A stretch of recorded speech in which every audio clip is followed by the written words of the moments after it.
आप देख रहे हैं बिहार हलचल न्यूज। हम हैं राम दुलार यादव। आप आइए हम दिखाते हैं कुछ बिहार की सुर्खियां जो बिहार में चल रहा है अभी के दिनों में, हम आपको दिखा रहे हैं। खासकर बता दें कि बिहार सरकार और केंद्र सरकार में क्या शिक्षा व्यवस्था पर चल रहा है, उस पर भी हम आपको अवगत कराएंगे।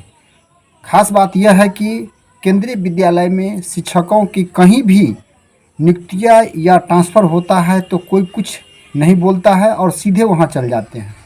लेकिन यही बिहार में जब शिक्षा व्यवस्था की बात आती है या ट्रांसफ़र की बात आती है तो शिक्षकों से लेकर संघ और सरकार दोनों में यानी तीनों में मतभेद शुरू हो जाता है। सरकार सिर्फ खानापूर्ति करने के लिए शिक्षकों को उधर से उधर ट्रांसफ़र करने की प्रयास करते हैं, लेकिन ट्रांसफ़र नहीं हो पाता है। अब बता दें कि जिस गांव में विद्यालय है उस गांव के शिक्षक हैं, क्या उस विद्यालय में पढ़ाएंगे, इससे भी अवगत लगा सकते हैं। जब तक शिक्षकों को दूसरे जिला या दूसरा जगह नहीं भेजेंगे तब तक शिक्षा व्यवस्था दुरुस्त नहीं होगा।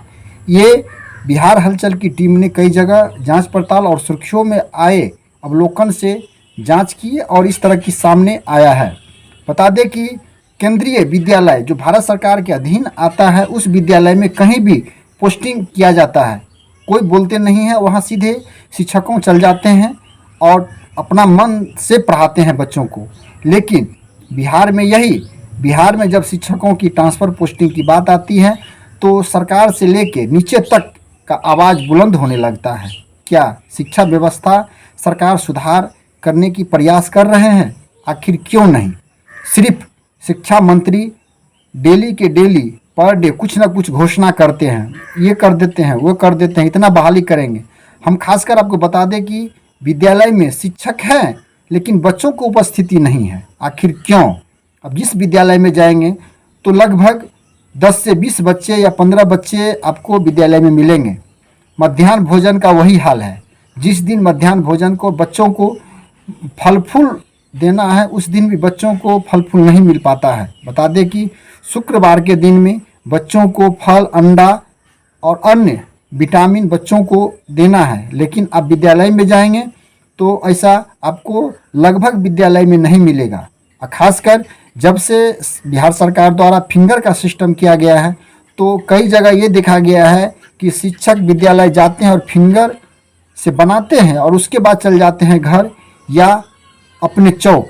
आखिर क्यों ऐसा हो रहा है? वही शिक्षक जब अपने जिला से बाहर रहेंगे तो अस्थायी होके शिक्षा व्यवस्था को दुरुस्त करेंगे। सरकार एक तरफ दावे पर दावे कर रहे हैं कि हम शिक्षा व्यवस्था के दुरुस्त और बच्चों को शिक्षा देंगे, लेकिन आखिर बच्चों को शिक्षा क्यों नहीं मिल रहा है?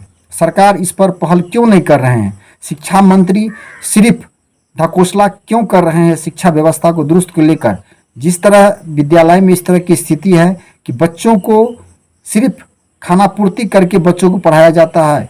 कई विद्यालय में ऐसा भी है कि शिक्षक आते हैं और तुरंत हाजिरी बना के चल जाते हैं। इस तरह की बहुत सारे बिहार के विद्यालय में आपको देखने को मिलेगा। या तो ऑफिस में बैठकर सिर्फ मोबाइल से ही काम चलाते हैं। कई बार देखा गया है कि जिला के डीएम यानी जिलाधिकारी ने आदेश जारी किया है कि कोई भी विद्यालय में मोबाइल नहीं चलाएंगे, लेकिन कोई भी कानून के वर्तमान में बता दें कि कानून का किसी को भाई नहीं है। कानून क्या कहता है और आदेश क्या कह रहा है इस पर कोई नहीं है। सिर्फ खानापूर्ति में नीचे से ऊपर तक लगा हुआ है। बता दें कि जब जिले में डीपीओ या कोई विशेष अधिकारी से बात होती है और कोई भी मीडिया वाले जब विद्यालय पर पहुंचते हैं यानी जांच करते हैं या कुछ चीज़ करते हैं, सूचना देते हैं, तो सिर्फ यहाँ से बुलाकर और जो बता दें कि दक्षिणा के रूप में लेकर खानापूर्ति कर विभाग को मौन कर दिया जाता है। यही विद्यालय का स्थिति है और खासकर जो विद्यालय में है आप इससे अवगत लगा सकते हैं। और सरकार शिक्षा मंत्री सिर्फ जुमलेबाजी की काम चला रहे हैं। शिक्षा व्यवस्था की तरफ कोई ध्यान नहीं है। बच्चों कितना हो, अभिभावक क्या परेशानी है उसको नहीं देखेंगे, लेकिन शिक्षकों को देखेंगे उनको घर में।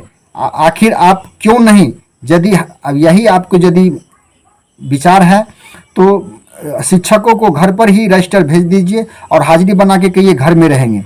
क्या क्यों नहीं अभी कह सकते हैं कि शिक्षा व्यवस्था दुरुस्त करते हैं तो विद्यालय में आवे, नहीं तो वो घर पर भी हाजिरी बना सकते हैं। ऐसा भी रूल आप कर दे शिक्षा मंत्री की जो बच्चों को शिक्षा नहीं देंगे तो विद्यालय में रहने से क्या फ़ायदा है। बच्चों को शिक्षा इससे बेहतर है कि शिक्षा व्यवस्था नहीं हो, विद्यालय को बंद कर दीजिए। सिर्फ इतना शिक्षकों देने से आपको क्या मिलेगा। बच्चों के प्रति जब शिक्षक नहीं पढ़ाएंगे तो बच्चा रहकर ही क्या फ़ायदा है।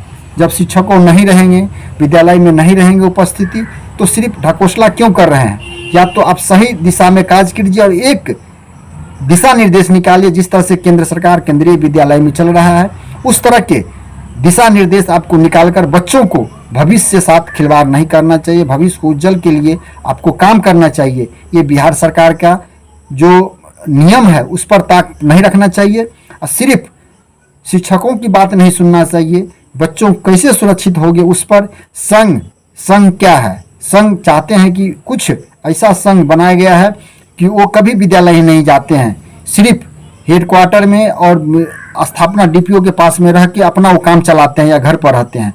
वो तो आवाज़ उठाएंगे कि हम घर से बाहर नहीं जाए, लेकिन सरकार को क्या चाहिए, ये तो सरकार की सोचने की बात है। और विद्यालय में हर तरह बच्चों को सुरक्षा कैसे मिले, बच्चों को शिक्षा कैसे मिले, पोषाहार कैसे मिले, इस पर सरकार को पहल करना चाहिए। आगे हम आपको दिखाते रहेंगे। आइए, आप हमारे चैनल को लाइक सब्सक्राइब जरूर करें और सभी प्लेटफॉर्म पर उपलब्ध है। सिर्फ बिहार हलचल न्यूज, जन जन की आवाज़ देखते रहें।